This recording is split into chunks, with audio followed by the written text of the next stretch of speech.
예, 안녕하십니까. 귀한 자리에 함께 하게 돼서 영광입니다. 조금 아까 트럼프 대통령하고 김정은 위원장하고 이렇게 넘어갔죠. 네. 신기하죠. 네. 원래 DMZ는 여러분들 그럴 수 있어요. 왜냐하면 DMZ 하면 떠오르는 게 철조망이죠. 네. 근데 그러니까 남과 북을 가르는 선을 MDL 군사 분계선이라고 그러거든요. 근데 거기는 철조망이 없어요. 거기는 말뚝만 200m 간격으로 1292개가 이쪽 서쪽부터 마지막은 고성 앞바다 바닷가 모래밭에 있습니다. 그러니까 거기 마음대로 들어갈 수 있죠. 근데 서로 충돌하던 사람들이 아무 장벽도 없이 이렇게 보고 있으면 싸울 거 아니에요. 그러니까 2km씩 양쪽 물러나서 여기는 무장하지 말자. 싸울 것 같으니까. 그러니까 철조망은 남과 북으로 2km씩 그 뒤에 있습니다. 그러니까 여러분이 상상하는 철조망은 그 뒤에 있어요. 여기 통문이라는 걸 만들어서 이제 전술 도로로 군인들이 들어갔다 하는 거죠. 근데 말이 비무장지대지 지금 대략 한 정확한 수치는 지금 공개가 안 됐는데 남과 북이 지난번에 한번 폭파 방식으로 없어진 초소들이 있죠. 그걸 GP라고 그러는데 우리가 한 80여 개 유무인 합쳐서 북한은 우리가 2배 이상 많아요. 그러니까 세계에서 가장 중무장화된 지역이 사실은 DMZ입니다. 그러니까 싸우지 말라고 해놨는데 언제든 싸울 수 있도록 해놓은 땅이죠. 그래서 아까 우리 앵커께서 가보면 복잡한 생각이 된다 그랬는데 정말 복잡한 땅입니다. 왜냐하면 거기에 수없이 많은 나라의 젊은 청춘들이 이유도 없이 영문도 없이 와서 서로 누워 있거든요. 많은 분들이 지금도. 그러니 그런 수없이 많은 사람들의 사연들이 다 하나하나 숨어 있을 거 아니에요. 그러니 복잡할 수밖에 없죠. 복잡할 수밖에. 그래서 그 땅이 이제 평화의 땅으로 전환하는 그런 이제 계기에 지금 우리가 입구에 와 있거든요. 지난해 4월 27일 날 남북 정상회담 했죠. 9월에 평양에서 정상회담 했죠. 6월 30일 날 판문점에서 깜짝 남북미 회동이 있었죠. 남북 정상만 3번 만났습니다. 이 사이에 북미도 3번 만났어요. 1년 안에 남북 북미 정상회담이 6번 있은 적은 처음이에요. 이 사이에 김정은 위원장은 중국 4번 갔고 시 주석이 평양에 1번 왔어요. 또 김정은 위원장이 블라디보스톡을 또 갔어요. 여러분은 기억 못 하시겠지만은 북싱가포르 정상회담, 북베트남 정상회담, 북한 쿠바 정상회담. 김정은 위원장이 1년 반 만에 15번의 정상회담을 했어요. 그리고 제일 큰 건 뭐냐면 바로 이 9.19 군사 분야 합의. 이건 한국 전쟁 이후 최초예요. 실제로 이 MDL 군사 분계선의 인근에서 9월 19일 날 체결된 아까 말씀드렸던 폭파 방식으로 GP 제거됐죠. 그리고 양측이 모든 걸 준수하고 있어요. 저쪽에 북한이 막 미사일 쏘니까 위반하는 것 같은데 그렇지 않습니다. 그러니까 가장 안정적인 군사 분야에서 가장 큰 성과가 바로 DMZ 비무장, JSA 비무장화 됐죠. 철원 화살머리 고지에서 공동으로 유해 발굴하고 있죠. GP 22개, 양측 11개씩 폭파했죠.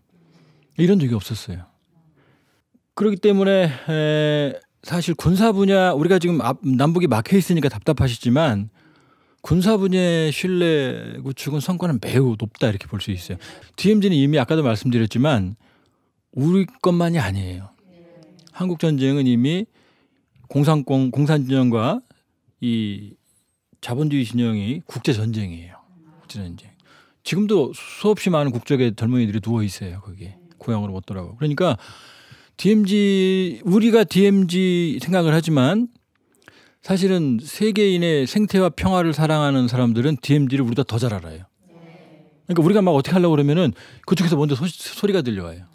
그러니까 한반도 DMZ는 우리만 한반도만 가르는 게 아니라 사실은 냉전 체제에서 자유진영과 사회주의 진영 2개를 갈랐죠. 그렇죠?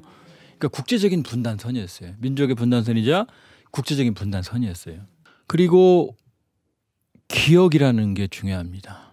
지금 일본 분들이 기억을 자꾸 지우려고 그러죠. 네, 기억해야 돼요. 기억해야만 반성하고 성찰하고 새로운 미래를 기획할 수 있는 거거든요. 여기 어떤 데요? 기억의 장소잖아요. 우리가 서로 무슨 짓을 했는지, 어떤 폭력을 행사했는지. 그러니까 한반도와 지구촌에 살아있는 전쟁 기념관이에요. 그러니까 프란폭이 탄피아나까지 모두 다 전쟁 기념관이에요. 그러니까 거기 가면 어떡하겠어요? 반성해야죠. 우리가 이런 일을 다시 반복을 해야 되나? 또 거기 수없이 많은 사연들이 다 그 비목이라는 노래 아시죠? 예. 정말로 그건 비목이라도 있었죠. 그분은. 비목도 없는 무덤이 대부분이에요. 그러니까 그곳에 가면 우리가 성찰하고 반성, 평화를 희구하고 우리의 폭력에 대해서 반성을 할 수 있는 장소가 되겠죠. 그렇죠? 그렇기 때문에 한반도와 세계 평화의 상징적인 잠재성을 가지고 있습니다. 그러니까 역설적으로 가장 폭력적인 장소가 가장 평화의 장소로 전환할 수 있는 거죠. 아우슈비츠 수용소, 유태인 학살 장소, 거기가 지금 평화를 희구하는 많은 사람들의 성지가 됐죠. 그렇죠? 마찬가지입니다. 여기도 그렇게 될 수 있어요. 그러니까 한국적 평화 모델이 될 수 있고 세계 평화의 랜드마크가 될 수 있는 게 바로 DMZ입니다. 그리고 DMZ는 인간의 발길이 안 닿았죠. 온대 지방에. 아프리카 열대우림이 아니고 그러니까 248km, 폭 4km. 사실은 완전히 폭 4km는 아니에요. 왜냐하면 기술적으로 좁은 데도 있고 저 북한 사람들이 많이 안으로 파고 들어왔어요. 그래서 사실은 4km 곱하기 248 하면 면적이 그렇게 나오지는 않습니다. 좀 좁긴 하지만 그러나 이게 온대 지방에서 사람의 손이 타지 않은 유일한 지역이에요. 수십 년간. 그러니까 생태계가 고유한 생태계가 살아있겠죠. 그러니까 생태계의 보고다 이 말은 좀 약간 달라요. 왜냐하면 전쟁의 상처가 아직도 남아있고 지뢰가 묻혀있고 일부 지금은 아닙니다만 화공작전이라고 그래서 주기적으로 숲을 태우고 그랬기 때문에 우리가 아는 생태계 보고는 좀 달라요. 그러나 아주 고유한 생태계인 거죠. 그리고 짐승들이 마음대로 쉬었다 갈 수 있는 데인 거죠. 그러니까 포유 동물뿐만이 아니라 새들, 유라시아 대륙에 있는 새들이 한반도를 거점으로 태평양으로 날아가거든요. 그러니까 한반도와 유라시아 생태의 거점이에요. 그다음 다크 투어리즘. 결국 봐야 되는 거죠. 말씀드렸듯이 이건 세계인의 유산이에요. 우리가 마음대로 하면 안 돼요. 왜냐? 세계적인 냉전이 만들어 놓은 산물이니까. 그러니까 세계인과 협의해서 같이 DMZ 미래를 꿈꿔야 됩니다. 정말로 우리가 함부로 해서는 안 되는 땅입니다. 인류의 미래를 꿈꾸는 땅이 돼야 돼요. 그래서 우리가 체계적으로 준비하면 DMZ를 우리의 또 인류의 미래의 평화와 생태를 꿈꾸는 그런 공간으로 만들 수 있다는 얘기입니다. 그래서 이제 문재인 대통령이 이렇게 말했거든요. 비무장지대를 국제평화지대로 만들자. 그래서 거기에 남북주재 유엔기구 비무장지대 안에를 말하는 건 아니에요. 그 인근을 말하는 겁니다. 일원을 크게 보면. 그래서 기구도 유치하고 그다음에 유네스코 세계유산으로 충분히 자격이 있겠죠. 세계인 유산이잖아요. 전 공동으로 제안만 하면 등재되게 돼 있어요. 유네스코 세계 등재 추진을 제안을 하셨고 그다음에 판문점에서 개성은 이미 공단이 있었던 거 아시죠? 거기를 평화협력지구 그러니까 남북이 평화적으로 윈윈하는 공동 번영, 평화의 기반을 둔 공동 번영의 지도를 만들자라고 말한 거죠. 그리고 비무장지대 지뢰를 국제 유엔 지뢰행동조직 이건 뭐 국제 기구 중에 하나인데 국제사회 협력을 통해서 지뢰를 제거하자. 지금 얼마가 있는지 정확히 몰라요. 그때는 대통령께서는 48만 발 제기하고 그렇게 말씀하셨지만 북측은 얼마나 있는지 우리가 모르잖아요. 그다음에 계획이 없이 뿌려졌기 때문에 실제로 얼마나 많은 지뢰가 있는지는 모릅니다. 그걸 우리 힘으로 하기는 어려우니 또 제거 작업 자체가 평화의 이벤트가 될 수 있으니 같이 하자 이런 제안을 하신 거죠. 그래서 국제평화지대는 저는 한국적인 평화 모델, 한국하면 분단과 냉전의 땅이잖아요. 이제는 우리가 평화 문화를 주도하는 새로운 모델. 두 번째는 세계적인 평화의 랜드마크로 만들어야 되겠다. 그다음에 동북아 아까 말씀드렸죠? 유라시아 생태 네트워크의 거점으로 만들자. 그다음에 점선연 전략을 통해 뭐 DMZ 하시는 분들은 유명한 얘기입니다만 DMZ 하나에 점을 찍고 그걸 점과 점을 만들어 선을 잇고 DMZ 전체를 면으로 활용하다 이런 얘기예요. 그걸 통해서 DMZ 전역을 단일한 생태 평화의 벨트. 그러니까 제 꿈은 결국 DMZ는 하나의 단일한 공간으로 보존되고 활용이 돼야 돼요. 뭐 일부는 개발하고 일부는 뚫고 그러해서는 안 된다는 거죠. 그래서 DMZ 국제평화지대와의 개념은 DMZ와 북측 개성을 포함하는 접경지역 전체예요. 그러니까 DMZ만 딱 끊어서 하는 건 아닙니다.